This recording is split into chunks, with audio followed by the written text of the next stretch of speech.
وأقبل بعضهم على بعض يتساءلون. مين ذول اللي أقبل بعضهم على بعض يتساءلون؟ من يا أخوان؟ أهل الجنة في الجنة أقبل بعضهم على بعض، كل واحد يسأل الثاني، يسألون أنفسهم إيش؟ وأقبل بعضهم على بعض يتساءلون. قالوا إنا كنا قبل في أهلنا مشفقين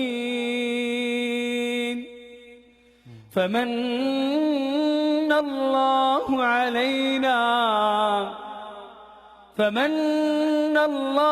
علينا ووقانا عذاب السموم إنا كنا من قبل ندعوه إنه هو البر الرحيم.